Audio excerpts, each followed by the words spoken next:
یہ کہتے ہیں کہ ہمارے امام صاحب جو ہیں وہ عشاء کی نماز کے بعد سورہ ملک پڑھتے ہیں، تو ہم نے غور کیا کہ اس میں تھوڑی سی الفاظ کا رد و بدل ہے، کچھ آیات بیچ میں چھوڑ گئے، قرات غلط ہے۔ ہم نے سمجھانے کی کوشش کی لیکن وہ نہیں سمجھ پایا، وسوسے آ گئے ہیں کہ باقی جو قرات کرتے ہیں اس کا کیا حکم ہوگا۔ دیکھیں، پہلی بات تو یہ کہ یہ جو ہمارے ہاں اجتماعی طور پہ سورہ ملک پڑھنے کا ایک رواج قائم ہو گیا ہے، اس سے ہمیں فضیلت حاصل وہ والی نہیں ہوگی جو حدیث میں بیان کی گئی ہے۔ نبی کریم صلی اللہ علیہ وسلم نے پڑھنے کے اوپر یہ انعام بیان کیا، سننے کے اوپر نہیں ہے، ٹھیک ہے۔ اور یہ چونکہ مطلب افعال شرعیہ ہیں، افعال شرعیہ انہیں کہتے ہیں کہ جن کا تعارف اللہ کے نبی پیش کرتے ہیں، ہم قیاساً عقلاً اس کا فیصلہ نہیں کر سکتے ہیں، لہذا میرا مشورہ آپ کو یہی ہوگا کہ آپ عشاء کی نماز کے بعد اپنی سورہ ملک علیحدہ پڑھیں۔ یہ نہ کریں کہ ایک پڑھ لیں اجتماعی طور پہ، اس کو پڑھنے فضیلت ملے گی، آپ کو بحکم حدیث تو نہیں مل سکتی، کیونکہ حدیث میں پڑھنے کا ذکر ہے، سننے کا ذکر نہیں ہے۔ ہم اپنے پاس سے پڑھنے کو سننا اور سننے کو پڑھنا نہیں کر سکتے ہیں۔ یاد رکھیں، نکاح کے اندر قول کہنا ہوگا، اگر کوئی اور قبول کر لے اور دولہا سن لے خالی تو کیا ہو جائے گا نکاح؟ نہیں، سننے کا وہ اس کو کہنا ہے، منہ سے الفاظ ادا کرنے ہیں۔ اس کا مطلب ہے کہ کہنا بعض جگہ ضروری ہوتا ہے اور بعض جگہ سننے سے بھی کام چل جاتا ہے، لیکن یہاں پر ایسا نہیں ہے۔ تو دوسری بات جو غلطی کی ہے اس پہ میں کلام کرتا ہوں، لیکن ایک مختصر سے بریک کے بعد۔ بسم اللہ الرحمن الرحیم۔ دوسرا جو آپ نے فرمایا کہ کچھ ہمیں الفاظ کی غلطی نظر آئی، تو وہ سورہ ملک کے اندر نظر آئی۔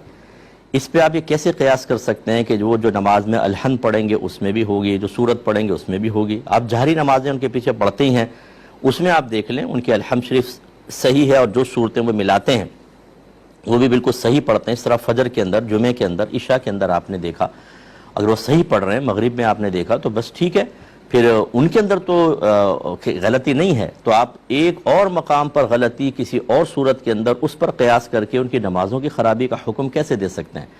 ہاں، اگر آپ کو مستقل بنیادوں پہ کوئی خرابی نظر آئی ہے وہ ایک الگ بات ہے، یعنی عام نمازوں کے اندر بھی وہ ایک الگ بات ہے، لیکن آپ نے اس کا ذکر نہیں کیا۔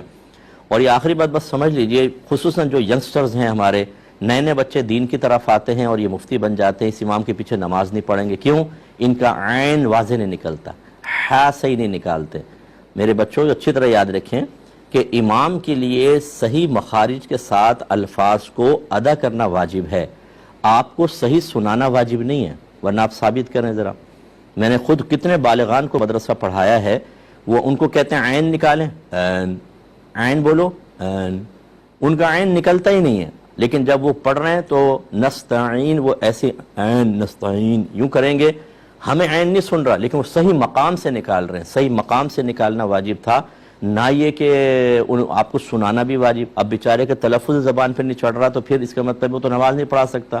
یہ الگ بات ہے کہ ایسے کو احتیاط کرنی چاہیے کہ لوگ بدگمانی کا شکار ہوتے ہیں، لیکن یہ میں آپ کو سمجھا رہا ہوں کہ امام اگر تجوید جانتے ہیں لیکن کلیئر ورڈز آپ کو یا حروف سمجھ میں نہیں آ رہے ہیں تو اس کا مطلب یہ نہیں ہے کہ انہوں نے تجوید ہی نہیں پڑھی یا وہ غلط پڑھ رہے ہیں۔ آپ ایک دفعہ ایسی باتوں میں نکلوا لیں، اگر وہ کہتے ہیں کہ ہاں تجوید کے ساتھ آتی ہے اور میں صحیح مخارج بھی جانتا ہوں، اب آپ کو صحیح نہیں سن رہا تو ان کے پیچھے نماز بہرحال بالکل درست ہے۔